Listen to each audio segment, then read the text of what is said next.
ಆದಾಯದ ಬಗ್ಗೆ ಹೇಳೋದಾದ್ರೆ ಅದು ಕೋಟಿ ಲೆಕ್ಕದಲ್ಲಿದೆ. ಅದನ್ನ ಇಷ್ಟೇ ಅಂತ ಹೇಳಲಿಕ್ಕೆ ಆಗೋದಿಲ್ಲ.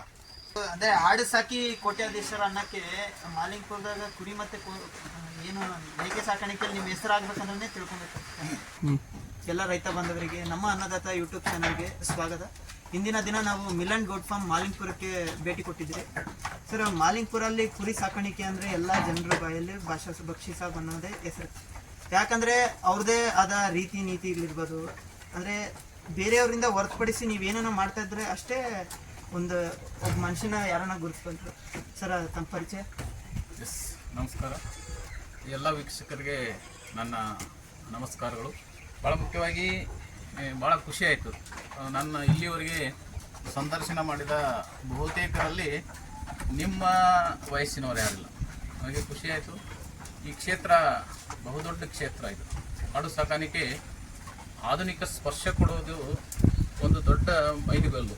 ಕಳೆದ 10 ವರ್ಷಗಳಲ್ಲಿ ನಾನು ಬಹಳ ಏಳು ಬೀಳುಗಳನ್ನು ಈ ಕ್ಷೇತ್ರದಲ್ಲಿ ಕಂಡಿದ್ದೇನೆ. ನನ್ನ ಹೆಸರು BM ಯಾದವಾಡ್ ಅಂತೇಳಿ.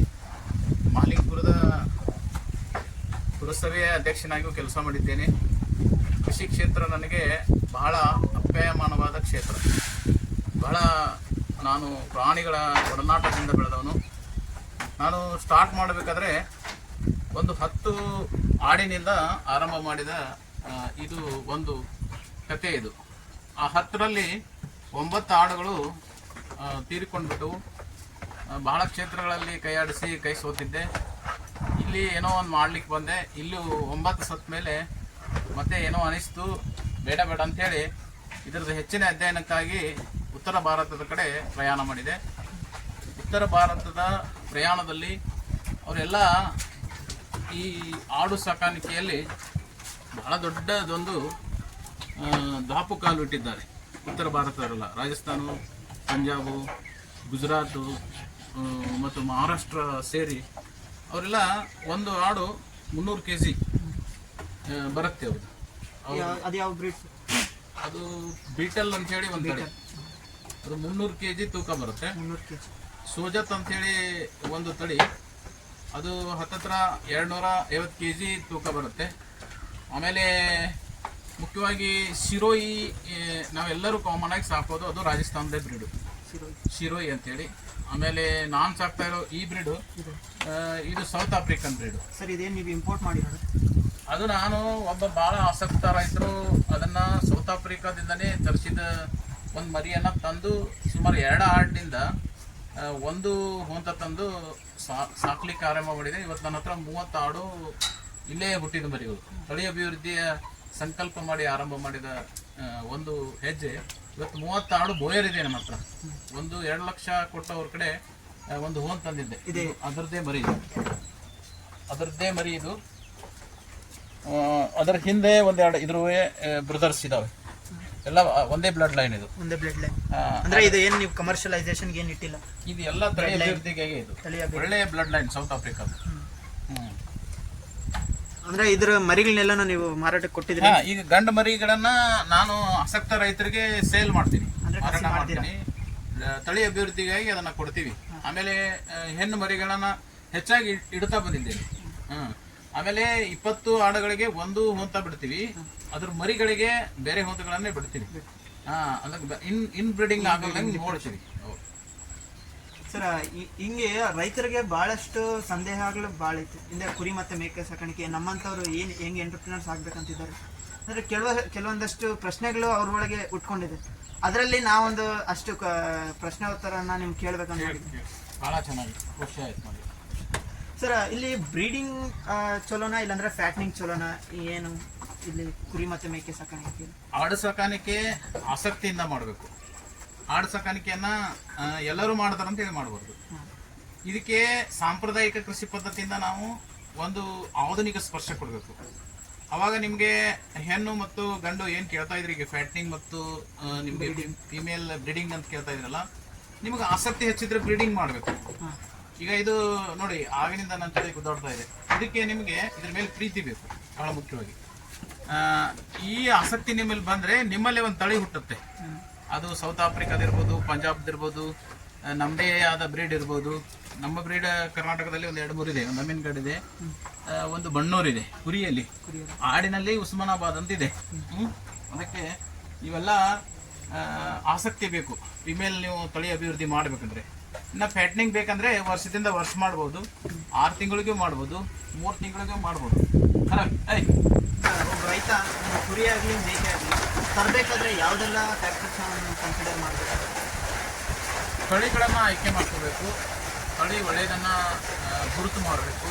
ಅದಕ್ಕೆ ಹೇಳಿದ್ನಲ್ಲ, ನೀವು ಆರಂಭ ಮಾಡುವಾಗ 10ರಿಂದ ಆರಂಭ ಮಾಡಿದರೆ ಒಂದೊಂದು ಅನುಭವ ಆಗ್ತಾ ಹೋಗುತ್ತೆ. ನನ್ನ ಪ್ರಕಾರ ಒಳ್ಳೆಯ ತಳಿ ಬಿಟ್ಟಲ್ ಇರ್ಬೋದು, ಸೋಜತ್ ಅಂತ ಒಂದು ವೈಟ್ ಬ್ರೀಡ್ ಇದೆ, ಅದು ಭಾಳ ಚೆನ್ನಾಗಿದೆ. ಒಂದು ಬಿಟ್ಟರೆ ಶಿರೋಯಿ, ಒಂದು ಬಿಟ್ಟರೆ ಬೋಯರ್, ನಾನು ಸಾಕ್ತಾ ಇರೋದು. ಈ 4 ಒಳ್ಳೆಯ ತಳಿಗಳು ನೀವು ಆಡು ಸಾಕಾಣಿಕೆಯಲ್ಲಿ ಇದ್ದರೆ, ಇನ್ನು ನಿಮಗೆ ಈಗ ಆಗಲೇ ಹೇಳಿದ್ರು ಫ್ಯಾಟ್ನಿಂಗ್ ಅಂತ ಹೇಳ್ತೀನಿ, ಅದು ನಿಮಗೆ ಸಾಕಬೇಕಂದ್ರೆ ನಾನು ಮೊದಲು ವರ್ಷಕ್ಕೊಮ್ಮೆ ಮಾಡ್ತಿದ್ದೆ. ಬಕ್ರೀದ್ ಮಾಡ್ತಾಯಿದ್ದೆ. ಅದು ದೊಡ್ಡ ಫೆಸ್ಟಿವಲ್ ಈ ದೇಶದಲ್ಲಿ. ಅಂದ್ಬಿಟ್ರೆ ಬೇರೆ ಬೇರೆ ಫೆಸ್ಟಿವಲನ್ನು ಆಯ್ಕೆ ಮಾಡಿಕೊಂಡು ಈಗ 3 ತಿಂಗಳು ಬೇಕಂದರೆ 2 ತಿಂಗಳು ಅಥವಾ ವಾರಕ್ಕೊಮ್ಮೆ ಮಾರ್ಕೆಟ್ ಮಾಡೋದ್ರಿಂದ ನಮಗೆ ಹೆಚ್ಚಿನ ಆದಾಯ ಇದರಲ್ಲಿ ಮಾಡ್ಬೋದು. ಆದರೆ ಒಂದು ಕೃಷಿ ಕ್ಷೇತ್ರ ಹೇಳಿದರೆ ತಾಳ್ಮೆಯಿಂದ ಮಾಡುವ ಕೆಲಸ ಇದೆ. ಕೃಷಿತು ನಾಸ್ತಿ ದುರ್ಭಿಕ್ಷಂ ಅಂತ ಹೇಳ್ತಾರೆ. ಯಾರು ಕೃಷಿಯನ್ನು ಅವಲಂಬಿಸಿದ್ದಾರೋ ಅವರು ಬಡವರಾಗಲಿಕ್ಕೆ ಸಾಧ್ಯನೇ ಇಲ್ಲ. ಆದರೆ ಅನ್ನದಾತ ಆತ್ಮಹತ್ಯೆ ಹಾದಿ ಅಂತ ಹೇಳಿ ನಾವು ಓದ್ತೀವಿ. ಅನ್ನದಾತನಿಗೆ ಭಾಳ ಮುಖ್ಯವಾಗಿ ಕೆಲವು ಕೌಶಲ್ಯತೆಯನ್ನು ಕಲಿಬೇಕು. ಈಗ ದಲ್ಲಾಳಿಗಳು ನಮ್ಮ ದುಡ್ಡನ್ನು ತೆಗೆದುಕೊಂಡು ಹೋಗುವುದಿದೆ. ಆ ಕಲೆ ನಮಗೂ ಬರಬೇಕು. ಆ ಕಲೆ ನಾವು ಕಲಿಯದೇ ಇದ್ದರೆ, ಈ ಕೆಲಸದಿಂದ ಕೌಶಲ್ಯತೆಗೆ ನಾವು ಹೋಗದೇ ಇದ್ದರೆ ನೀವು ಆದಾಯ ಮಾಡ್ಕೊಳ್ಳೋದು ಕಷ್ಟ ಆಗುತ್ತೆ. ಅವಾಗ ನಮಗೆ ಈ ಆತ್ಮಹತ್ಯೆಯ ದಾರುಣ ಈ ಜಾಲಕ್ಕೆ ಬೀಳುವ ಭಾಳ ಇದು ಆಗುತ್ತೆ. ಯಾಕಂದರೆ ನೀವು ಸ್ಕಿಲ್ ಸ್ವಲ್ಪ ಕಲೀಲಿಲ್ಲ ಅಂದರೆ ಜನ ಮೋಸ ಮಾಡೋದು. ನೀವು ಮೋಸ ಆಗ್ಲಿಕ್ಕೆ ತಯಾರಾದರೆ ಮಾಡ್ಲಿಕ್ಕೆ ತಯಾರಿದ್ದಾರೆ. ನಾವೇ ಕಲಿಬೇಕಲ್ಲ. ಅದು ನಾನು 10 ವರ್ಷದಲ್ಲಿ ಕಲ್ತಿದ್ದಿಲ್ಲ, ಈಗ ಅದನ್ನು ಕಲಿತಾ ಇದ್ದೀನಿ. ಬರೀ ತೂಕ ಹೇಗೆ ಬರುತ್ತೆ, ಅದನ್ನು ಹಿಡಿದ್ರೆ ತೂಕ ಬರುತ್ತೆ. ಅದನ್ನ ಹಿಡಿಯುವ ಕಲೆ ನಾವು ಕಲಿತ್ಬಿಟ್ರೆ ಆಯ್ತಲ್ಲ, ಅದೇನು ದೊಡ್ಡ ಕಲೆ. ಅದಕ್ಕೆ ಅದು ಎಷ್ಟು ತೂಕ ಬರುತ್ತೆ, ನಾವು ಎಷ್ಟು ಇನ್ವೆಸ್ಟ್ಮೆಂಟ್ ಮಾಡಿದ್ದೀವಿ, ನಮಗೆ ಎಲ್ಲ ಕಡೆದು ಎಷ್ಟು ಉಳಿಬೇಕು, ಇದನ್ನು ನಾವು ನೋಡಬೇಕು. ಇದನ್ನು ನಾವು ಕಲಿತಿದ್ದೆ ಆದರೆ ನಮಗೆ ಮರಿಯಿಂದ 1000 ಬೇಡ 700-800 ರೂಪಾಯಿ ಸಿಕ್ಕರೂ ನಾವು ಆದಾಯದಲ್ಲೇ ಉಳಿತೀವಿ. ಸರ್, ಮುಖ್ಯ ಏನಂದರೆ ಈ ಕುರಿ ಸಾಕಾಣಿಕೆ ಆಗಲಿ ಮೇಕೆ ಸಾಕಾಣಿಕೆ ಒಂದು ಇಂಟೆನ್ಸಿವ್ ಫಾರ್ಮ್ ಮಾಡುವಾಗ ಯಾಕೆ ಫೇಲ್ಯೂರ್ ಆಗ್ತಾರೆ? ಭಾಳಷ್ಟು ಏನಾಗಿದೆ, ಜನ ಅನುಭವದಿಂದ ಮಾಡೋದು ಕಡಿಮೆ, ಯಾರನ್ನೋ ನೋಡಿ ಮಾಡೋದು ಹೆಚ್ಚು. ಎಲ್ಲ ಹೆಂಗೆ ಮಾಡ್ತೀವಿ ಅಂದರೆ, ಅವರು ನನ್ನ ನೋಡಿ ಮಾಡೋರು ಭಾಳ. ನನ್ನ ನೋಡಿ ಮಾಡಿದರೆ ನಿಮಗೆ ಏನು ಸಿಗೋದಿಲ್ಲ. ಯಾಕಂದರೆ ನನಗೆ ಅದರ ಎಲ್ಲ ಕಲೆಗಳು ಕರಗತವಾಗಿವೆ. ಒಂದೇ ಅಲ್ಲ, ಈಗ ನಾನು ಏನು ಫೀಡ್ ಮಾಡಬೇಕು ಅನ್ನೋದನ್ನು ಬರೆದು ಮಾಡ್ತೀನಿ. ಪ್ರತಿ ಸಲ ಬರಿತೀನಿ. ಇದು ನಿರಂತರ ನಡೆಯುದು. ಇಲ್ಲಿ ವ್ಯಾಕ್ಸಿನ್ ಏನು ಮಾಡಬೇಕು, ಫೀಡಿಂಗ್ ಏನು ಮಾಡಬೇಕು, ತಳಿಗಳನ್ನು ಆಯ್ಕೆ ಹೇಗೆ ಮಾಡ್ಕೋಬೇಕು ಅನ್ನೋದನ್ನು ನಾನು ಕಲೆತು ಬೆಳೆದವನಲ್ಲ. ನಾನು ಫೇಲ್ ಆಗಿ ಕಲೆತು ಬೆಳೆದವನು. ಈಗ ಒಮ್ಮೆ ನಾನು ನೋಡಿ 1 ಕೋಟಿ ರೂಪಾಯಿ ನೀವು ಶೆಡ್ಡಿಗೆ ಖರ್ಚು ಮಾಡಿಬಿಟ್ರೆ ಆಮೇಲೆ ಫೇಲ್ ಆಗಲ್ಲದೆ ಬೇರೆ ಗತಿ ಏನಿದೆ? ನಾನು ಆರಂಭ ಮಾಡಿದ 10ರಿಂದ, ಆಮೇಲೆ ಕುರಿ ಹಿಕ್ಕಿಯಿಂದ ಈ ಶೆಡ್ ಕಟ್ಟಿದ್ದೇನೆ, ಇದೇ ನಿರ್ಮಾಣ ಮಾಡಿದ್ದೀನಿ. ಅದರದ್ದೇ ಹಿಕ್ಕಿಯಿಂದ ಹಂತವಾಗಿ ಬೆಳೀತಾ ಬಂದಿದ್ದೇನೆ. ಹೀಗಾಗಿ ಯಾವುದೇ ಕ್ಷೇತ್ರದಲ್ಲಿ ನಿಮಗೆ ಅದ್ಭುತವಾದ ಒಂದು ಸಾಧನೆ ಆಗಲಿಕ್ಕೆ ಒಂದೇ ದಿನದಲ್ಲಿ ಯಾವುದೂ ಆಗೋದಿಲ್ಲ. ಈಗ ಅವರೆಲ್ಲ ಹೇಗೆ ಮಾಡ್ತಾರೆ ಅಂದರೆ, ಶೆಡ್ ಮಾಡ್ತಾರೆ, ಬಿಟ್ಟು ಬಿಡ್ತಾರೆ, ಏನೂ ಗೊತ್ತಿಲ್ಲ. ಕೃಷಿ ಕ್ಷೇತ್ರ ಹೇಗಿದ್ರೆ, ನಾನು ಆಡಿನ ಹಿಕ್ಕಿಗಳನ್ನು ಒಡೆದು ನೋಡಿದ್ದೇನೆ. ಇದರಲ್ಲಿ ಅದು ಮೆಲುಕು ಹಾಕಬೇಕು, ಕಾಳು ತಿಂದ ಮೇಲೆ ಮೆಲುಕು ಹಾಕಬೇಕು. ಮೆಲುಕು ಹಾಕಿದ ಮೇಲೆ ಅಲ್ಲಿ ಹಿಕ್ಕಿಯಲ್ಲಿ ಏನೂ ಬರಬಾರ್ದು. ಅದು ಹಿಕ್ಕಿ ಒಡೆದು ನೋಡಿ ನುಚ್ಚು ಬಂದಿದ್ರೆ ಅದನ್ನು ಮತ್ತೆ ಫೀಡಿಂಗ್ ಚೇಂಜ್ ಮಾಡ್ತೀನಿ. ಇಷ್ಟು ಡೀಪ್ ನಾನು ಒಳಗೆ ಹೋಗಿದ್ದು. ಅದಕ್ಕೆ ನೀವು ಮಾಡಬೇಕಾದ ಕೆಲಸ ಅಂದರೆ, ನೀವು ಅಲ್ಲಿ ಕುಂಡ್ರಲಿಕ್ಕೆ ಕಲಿಬೇಕು. ಈಗ ಹಾಲು ಕರಿಯೋದಿದೆ, ಹಾಲು ಕರಿಯೋದು ನೀವು ಕೀಳು ಮಟ್ಟ ಅಂತ ತಿಳ್ಕೊಂಡ್ಬಿಟ್ರೆ ತುಪ್ಪದ ಪ್ರೊಸೆಸ್ಸಿಗೆ ಹೋಗೋದು ಯಾವಾಗ? ಅದಕ್ಕೆ ಬಸವಣ್ಣ ಹೇಳ್ತಾನೆ, ಮೇಲಾಗಲ್ಲೊಲ್ಲೆನು ಕೀಳಾಗಲ್ಲೊಲ್ಲದೆ ಕೀಳಿಂಗಲ್ಲದೆ ಹಯನು ಹಾಲು ಕರಿಯುವುದೇ. ಈಗ ನೀವು ಅದನ್ನು ಕೀಳಂತ ತಿಳ್ಕೊಂಡ್ಬಿಟ್ರೆ, ಹಾಲು ಕರೀಲಿಲ್ಲ ಅಂದರೆ, ಹಾಲು ಬರಲಿಲ್ಲ ಅಂದರೆ ಮುಂದಿನ ಪ್ರೊಸೆಸ್ಸಿಗೆ ಹೋಗ್ತೀರಿ. ಹಾಲಿನಿಂದ ಮೊಸರದಿಂದ ಮಜ್ಜಿಗೆಯಿಂದ ಬೆಣ್ಣೆಯಿಂದ ತುಪ್ಪ. ಈ 3 ಪ್ರೊಸೆಸ್ದಲ್ಲಿ ಫೇಲ್ ಆಗೋದು ಹೆಚ್ಚಿದೆ. ಹಾಲು, ಮಜ್ಜಿಗೆ, ಬೆಣ್ಣೆ. ತುಪ್ಪಕ್ಕೆ ಹೋದ ಮೇಲೆ ಫೇಲ್ ಆಗುತ್ತಾ? ಎಷ್ಟು ದಿನ ಇಡ್ರಿ, ನೀವೆಲ್ಲ ತುಪ್ಪದ ಪ್ರೊಸೆಸ್ಸಿಗೆ ಹೋಗಿ ನಿಲ್ಬೇಕು. ಬರೀ ತುಪ್ಪ ಅಲ್ಲ, ನಾವು ಕೂಡ ನಿಮಗೆ ಪಕ್ವತೆ ಬರಬೇಕು, ಅನುಭವ ಬರಬೇಕು, ಹೊಡೆತಗಳು ಬೀಳಬೇಕು, 7 ಬೀಳುಗಳನ್ನು ಕಾಣಬೇಕು. ಯಾವುದೇ ಪ್ರತಿ ಬೀಳಿನೊಳಗೆ ನಾನು ಯಾಕೆ ಬಿದ್ದೆ ಅನ್ನೋದನ್ನು ನೀವು ಗಮನಿಸಲಿಲ್ಲ ಅಂದರೆ, ಅದನ್ನು ಕಂಡು ಹಿಡಿಲಿಲ್ಲ ಅಂದರೆ ನೀವು ಮತ್ತೆ ಬೀಳೋದು ಖಚಿತ. ಬಿದ್ದಿದ್ದನ್ನ ಕಂಡು ಹಿಡಿದು ಮುಂದಿನ ಹೆಜ್ಜೆ ಇಡಬೇಕು. ಅದಕ್ಕೆ ಸಿಂಹಾವಲೋಕನ ಅಂತಾರೆ. 2 ಹೆಜ್ಜೆ ಮುಂದಿಡೋದು, ಇನ್ನೊಂದು ಹೆಜ್ಜೆ ಹಿಂದಿಟ್ಟು ನೋಡೋದು ಏನೇನು ಆಗಿದೆ ಅಂತ ಹೇಳಿ. ಅದಕ್ಕೆ ನಾವು ಈ ಹೆಜ್ಜೆಗಳನ್ನ ಗಟ್ಟಿ ಮಾಡ್ತಾ ಹೋಗ್ಬೇಕು. ಸರ್ ಮುಂದಿನ ದಿನದಲ್ಲಿ ಒಬ್ಬ ನಾವು ಗ್ರಾಜುಯೇಟ್ ಆಗಿ ಬರ್ತಾರಲ್ಲ, ಒಬ್ರು ಪ್ರಾಫಿಟ್ ಆಗಿ ಮಾಡ್ಬೇಕಂದ್ರೆ ಈ ಕುರಿ ಸಾಕಾಣಿಕೆಯಲ್ಲಿ ಏನೇನು ಲಕ್ಷಣ ಕೊಡ್ಬೇಕು? ಆಡು ಸಾಕಾಣಿಕೆ ನಿಮಗೆ ಬಹಳ ಒಳ್ಳೆ ಕ್ಷೇತ್ರ ಇದೆ. ಬರೀ ನೀವು ಈಗ ಒಂದು ಕ್ಷೇತ್ರ ಇದೆ ನಿಮ್ಮದು, ಕಂಪ್ಯೂಟರ್ ಮುಂದೆ ಕೂಡಬೇಕಂದ್ರೆ ಮನುಷ್ಯ 14 ತಾಸು ಕೆಲಸ ಮಾಡಬೇಕು. ಇಲ್ಲಿ ನಿಮಗೆ ಅಷ್ಟು ಕೆಲಸ ಇಲ್ವಲ್ಲ. ಮುಂಜಾನೆ ಒಂದು 2 ಗಂಟೆ ಕೆಲಸ ಮಾಡಿ ಅದನ್ನು ಅಬ್ಸರ್ವ್ ಮಾಡಿ, ಆಮೇಲೆ ಸಾಯಂಕಾಲ ಒಂದು 2 ಗಂಟೆ ಕೆಲಸ ಮಾಡಿ ಅದನ್ನು ಚೆನ್ನಾಗಿ ತಿನ್ನಿಸಿ ಅದಕ್ಕೆ ವಿಶ್ರಾಂತಿಗೆ ಬಿಡಿ. ಆಮೇಲೆ ಮತ್ತೆ ಸಾಯಂಕಾಲ ಬನ್ನಿ, ಸ್ವಲ್ಪ ಫೀಡಿಂಗ್ ಮಾಡಿಬಿಡಿ, ಬಿಟ್ಬಿಡಿ. ಆವಾಗ ನಿಮಗೆ ಎಷ್ಟು ಗಂಟೆ ಆಯಿತು? 4 ಗಂಟೆ ಆಯಿತು. ಇನ್ನುಳಿದ ಕೆಲಸಗಳನ್ನು ನೀವು ಏನಾದರೂ ಮಾಡ್ಕೋಬೋದಲ್ಲ. ನೀವು ಬೇರೆ ಕೆಲಸ ಮಾಡ್ಕೋಬೋದು. ನಿಮ್ಮ ಆರೋಗ್ಯದ ಕಡೆ ಗಮನ ಹರಿಸಬೇಕು. ಭಾಳ ಮುಖ್ಯವಾಗಿ ಫ್ರೀಡಮ್ ಇರೋ ಒಂದು ಯಾವುದಾದ್ರೂ ಕ್ಷೇತ್ರ ಇದ್ದರೆ ಅದು ಆಡು ಸಾಕಾಣಿಕೆ ಅಂತ ನನ್ನ ಪ್ರಕಾರ. ಈ 10 ವರ್ಷದಲ್ಲಿ ನಾನು ಅನುಭವಿಸಿದ್ದು ಭಾಳ ಫ್ರೀ ಇದೆ. ಆದರೆ ನೀವು ತಡ್ಕೋಬೇಕು ಹೇಗೆ? ವ್ಯಾಕ್ಸಿನೇಷನ್ ನಿಮಗೆ ಗೊತ್ತಿರಬೇಕು, ಫೀಡಿಂಗ್ ನಿಮಗೆ ಗೊತ್ತಿರಬೇಕು, ಯಾವ ಮೇವು ತಂದರೆ ಏನು ಮಾಡಬೇಕು, ಎಷ್ಟು ಶೇಖರಣೆ ಮಾಡಬೇಕು, ಒಂದು ವರ್ಷದ್ದೆಲ್ಲ ಶೇಖರಣೆ ಮಾಡಿರ್ಬೇಕು. ಆವಾಗ ನೀವು ನಾ ಹೇಳಿದ್ದನ್ನು ಮಾಡ್ಲಿಕ್ಕೆ ಸಾಧ್ಯ. ನಿಮ್ದು ಮೇವ ಇಲ್ಲ, ನಾ 100 ಮರಿ ತಂದು ಮೇವ ಎಲ್ಲಿಂದ ಹಾಕೋದು? ಸ್ಟೋರ್ ಇರಬೇಕು. ಅದು ಸ್ಟೋರ್ ಇದ್ರೆ ಪ್ರಾಬ್ಲಮ್ ಇಲ್ಲ. ವ್ಯಾಕ್ಸಿನ್ ನೀವೇ ಕಲಿಬೇಕು. ಚೆನ್ನಾಗಿ ಹೇಳ್ತಾ ಇರ್ತಾರೆ, ಕುರಿ ಮತ್ತೆ ಮೇಕೆ ತರಕ್ಕಿಂತ ಮುಂಚೆ ಮಿನಿಮಮ್ ಒಂದು 100 ದಿನದ ರಿಸರ್ವ್ ಇದ್ರೆ ಅಷ್ಟೇ ಇದ್ರೊಳಗೆ ಪ್ರಾಫಿಟ್. ನೀವು ಈಗ ಸೀಸನ್ ವೈಸ್ ಸಿಗುತ್ತೆ. ತೊಗರಿ ಹೊಟ್ಟೆ ಹೆಂಗೆ ಸಿಗುತ್ತೆ ನಿಮಗೆ? ಡ್ರೈ ಫೀಡ್ ಅದು ನಿಮಗೆ ಆ ಋತುಮಾನದಲ್ಲಿ ಅಷ್ಟೇ ಸಿಗುತ್ತೆ. ಅದು ತೊಗರಿ ಕನಸ ಅಲ್ಲಿ ನಾನು ಹೋಗಿ ಗುಲ್ಬರ್ಗದಿಂದ ತರ್ತೀನಿ. ಸ್ಟ್ಯಾಂಡರ್ಡ್ ಫೀಡ್ ಇರ್ತದೆ, ಅದರೊಳಗೆ ನಿಮಗೆ ಮಾಯ್ಶ್ಚರ್ ಇರೋಂಗಿಲ್ಲ. ಅಲ್ಲಿ ನಿಮಗೆ ಫಂಗಸ್ ಬರೋ ಚಾನ್ಸ್ ಕಡಿಬೇಕು. ಅದನ್ನು ಸ್ಟೋರ್ ಮಾಡಬೇಕು. ಸ್ಟೋರ್ 1 ವರ್ಷ 2 ವರ್ಷ ಮಾಡ್ಬೋದು, ಅದು ತೊಂದರೆ ಇಲ್ಲ. ಅಷ್ಟು ನೀವು ಮೊದಲು ಮೇವು ತಯಾರು ಮಾಡ್ಕೋಬೇಕು. ಮೊದಲು ಶೆಡ್, ಏನು ಮೇವಿನ ಶೆಡ್ಡು, ಮೊದಲು ಮೇವು ಸ್ಟೋರು, ಆಮೇಲೆ ಈ ಶೆಡ್ಡು, ಆಮೇಲೆ ಮರಿಗಳನ್ನ ತರಬೇಕು.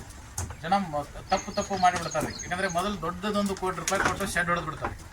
ಅಲ್ಲಿ ಆಮೇಲೆ ಆದಾಯ ಹೇಗೆ ಮಾಡೋದು? ಮರಿನ ಇಲ್ಲಲ್ಲ, ಹೀಗೆ ಮಾಡ್ತಾರೆ. ತಪ್ಪು ಮಾಡ್ತಾ ಇದ್ದಾರೆ ಜನ. ಅವ್ರು ಅನುಭವಿಸ್ತಾರೆ. ನಾನೇನು ಮಾಡೋಕ್ಕಾಗಲ್ಲ. ಸರ್ ಇವಾಗ ನಿಮ್ಮದು ಮೇಕೆ ಮತ್ತು ಕುರಿ ಹೇಗೆ ಸಾಕಿದ್ದೀರಾ ಒಂದು ಸ್ವಲ್ಪ ನೋಡೋಣ ಇಲ್ಲ ವೀಕ್ಷಕರಿಗೆ? ನೋಡೋಣ. ನಿಮ್ದು ಇದು ಬೋಯರ್ ಸೆಕ್ಷನ್ ಇದೆ, ಇದೆಲ್ಲ ಇದು ಬೋಯರ್. ಅಲ್ಲಿ ಇದರದ್ದು ಡೈಮೆನ್ಷನ್ ಎಷ್ಟಿದೆ? ಇದು 10, ನಿಮಗೆ 10 ಇದೆ. ಅಂದರೆ ಆ ಕಡೆ 10, ಮಧ್ಯದಲ್ಲಿ 10, ಎಲ್ಲ ಕೂಡ ಇದು 25 ಫೂಟ್ ಇದೆ. ಹಿಂಗೆ 25 ಫೂಟ್. 25 ಇಟ್ಟರೆ ವೆಂಟಿಲೇಷನ್ ಚೆನ್ನಾಗಿರ್ತದೆ. ಆಮೇಲೆ ನೀವು ಇದನ್ನು ಎಷ್ಟಾದರೂ ಹಿಗ್ಗಿಸ್ಕೋಬೋದು. 100 ಮಾಡಿ 200 ಮಾಡಿ ಏನು ತೊಂದರೆ ಇಲ್ಲ. ಬಟ್ ಹೀಗೆ 25 ಇರಬೇಕು. ಯಾಕಂದರೆ ಆ ಗಾಳಿ, ಇದು ಗಾಳಿ ಪಾಸ್ ಆಗಬೇಕು. ಇಲ್ಲಿ ಒಳಗೆ ಹಿಡಿದಿಟ್ಕೊಂಡು ಬಿಟ್ರೆ ನಿಮಗೆ ರೋಗ ಹುಟ್ಟಲಿಕ್ಕೆ ಭಾಳ ಕಾರಣ ಆಗುತ್ತೆ. ಅಂದರೆ ಇದು 10/5 ಇಲ್ಲ, ಇದು 10 ಹಿಂಗೆ 20 ಮಾಡಿದ್ದೀನಿ ನಾನು.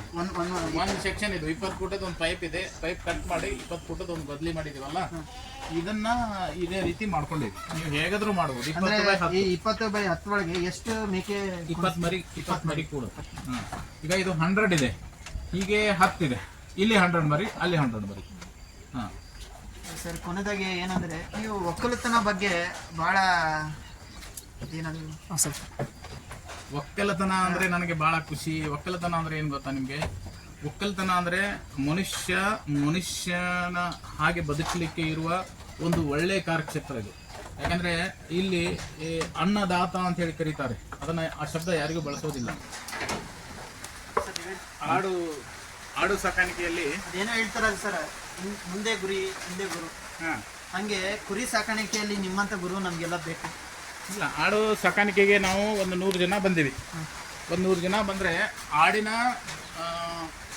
ಆಡಿನ ಹಿಕ್ಕಿ ಮತ್ತು ಗಂಜಳದ ವಾಸನೆಗೆ ಓಡಿ ಹೋದವರು ಭಾಳ ಜನ. ಅವ್ರಿಗೆ ಗೊತ್ತಿಲ್ಲ, ಇವತ್ತೆಲ್ಲ ಅವರು ಅನಾರೋಗ್ಯದ ಜೋಗುಳದಲ್ಲಿ ಉಯ್ಯಾಲೆ ಆಡ್ತಾ ಇದ್ದಾರೆ. ನನಗೆ ಭಾಳ ಖುಷಿಯಾಗುತ್ತೆ. ಆಡು ಮತ್ತು ಇದರ ವಾಸನೆ, ಈ ಮಣ್ಣಿನ ವಾಸನೆ ಅಂತ ಹೇಳಿದ್ನಲ್ಲ, ಇದೆಲ್ಲ ನಿಮಗೆ ಪರೋಕ್ಷವಾಗಿ ಆರೋಗ್ಯವನ್ನು ಕೊಡುವ ಕ್ಷೇತ್ರ ಇದು. ಇಲ್ಲಿ ನಿಮಗೆ ದುಡ್ಡು ಇದೆ, ಭಾಳ ಮುಖ್ಯವಾಗಿ ನಿಮ್ಮ ಆರೋಗ್ಯ ಇದೆ, ಶ್ರಮ ಇದೆ ಮತ್ತು ಗೌರವ ಇದೆ. ಎಲ್ಲದಕ್ಕಿಂತ ಹೆಚ್ಚು ಕುರಿ ಕಾಯೋ ಅಂತೇಳಿ ನನಗೆಲ್ಲ ಟಿಂಗಲ್ ಮಾಡೋರೆಲ್ಲ ಈಗ ಸರ್ ಅಂತೇಳಿ ಕರಿತಾ ಇದ್ದಾರೆ. ಅದು ನನಗೆ ಬಹಳ ಖುಷಿ ಕೊಡುವ ಕೆಲಸ. ಯಾಕಂದರೆ ಆಡು, ನನ್ನ ಪ್ರಕಾರ ಆಡು ಮಾತನಾಡಬೇಕು, ನಾವು ಮೆಲುಕು ಹಚ್ಚಬೇಕು. ಮೆಲುಕು ಅಂದರೆ ಏನು? ಅದು ತಿನ್ನಿಲ್ಲ ಯಾಕೆ ಗೊತ್ತಾಗಬೇಕು ನಿಮಗೆ. ಅದು ತಿಂದೇ ಇದ್ದರೆ ಮಾಡಬೇಕಾದ ಮುಂದಿನ ಪ್ರೊಸೆಸ್ಸನ್ನು ನೀವು ಮಾಡೋಕ್ಕೆ ತಕ್ಷಣ ಮಾಡಬೇಕು. ಈ ಎಲ್ಲ ಕೆಲಸಗಳು ಕ್ಷಿಪ್ರಗತಿಯಲ್ಲಿ ನಡಿಬೇಕು. ನೀವು ಲೇಟ್ ಮಾಡಿದರೆ ಅದು ಲೇಟ್ ಆಗಿ ನಿಮಗೆ ದುಷ್ಪರಿಣಾಮ ಬೀರುವ ಚಾನ್ಸ್ ಹೆಚ್ಚಿದೆ. ಆ ಕಾರಣಕ್ಕಾಗಿ ಎಲ್ಲವನ್ನೂ ನೀವು ತಿಳಿದು ಮಾಡಿಬಿಟ್ರೆ, ನಾ ಹೇಳಿನಲ್ಲ ಈಗ ಆಧುನಿಕ ಸ್ಪರ್ಶ ಕೊಟ್ಬಿಟ್ರೆ ಅದು ನಿಮಗೆ ಬಹಳ ದೊಡ್ಡ ಫಲಿತಾಂಶವನ್ನು ಬರುವುದಿದೆ. ಇದರಲ್ಲಿ ನಾನು ನಿಮಗೆ ಆದಾಯ ಕೇಳಿದರೆ ಆಗಲೇ ಆದಾಯದ ಬಗ್ಗೆ ಹೇಳೋದಾದ್ರೆ ಅದು ಕೋಟಿ ಲೆಕ್ಕದಲ್ಲಿದೆ. ಅದನ್ನ ಇಷ್ಟೇ ಅಂತ ಹೇಳಲಿಕ್ಕೆ ಆಗೋದಿಲ್ಲ. ಮತ್ತೆ ಕೋಟಿ ಅಂದ್ರೆ ಬಹಳ ಜನ ನಿಮಗೆ ಕಮೆಂಟ್ ಮಾಡ್ತಾರೆ, ಎಲ್ಲ ಬೊಗಳೆ ಬಿಡ್ತಾ ಇದ್ದಾನೆ ಅಂತ ಹೇಳ್ತಾರೆ. ಅದೆಲ್ಲ ಗೊತ್ತಿಲ್ಲ ಅವ್ರಿಗೆ. 10 ವರ್ಷದಲ್ಲಿ ನಾನೇನು ಕೋಟಿ ಗಳಿಸಿದ್ದೀನಿ ಅದು ನನಗೆ ಗೊತ್ತಿದೆ. ಅದನ್ನ ಯಾಕೆ ಇನ್ನೊಬ್ರಿಗಾಗಿ ನಾನು ಅದನ್ನ ಪ್ರದರ್ಶನ ಮಾಡಬೇಕು? ಒಂದು ಅದೇ ಆಡು ಸಾಕಿ ಕೋಟ್ಯಾಧೀಶರ ಅನ್ನಕ್ಕೆ ಮಾಲಿಂಗ್ಪುರದಾಗ ಕುರಿ ಮತ್ತೆ ಏನು ಮೇಕೆ ಸಾಕಾಣಿಕೆಯಲ್ಲಿ ನಿಮ್ಮ ಹೆಸರಾಗಬೇಕಂದ್ರೆ ತಿಳ್ಕೊಬೇಕು. ಭಾಳ ಚೆನ್ನಾಗಿದೆ. ಆಮೇಲೆ ಇತ್ತಿತ್ತಲಾಗಿ ನಿಮಗೆ ಕೋಳಿ ಸಾಕ್ತಾ ಇದೀವಿ ಇಲ್ಲಿ. ಆ ಕೋಳಿ ತೋರಿಸ್ತೇನೆ ನಿಮಗೆ. ಭಾಳ ಅದ್ಭುತವಾಗಿ ಇದೆ, ಬನ್ನಿ ತೋರಿಸ್ತೀನಿ.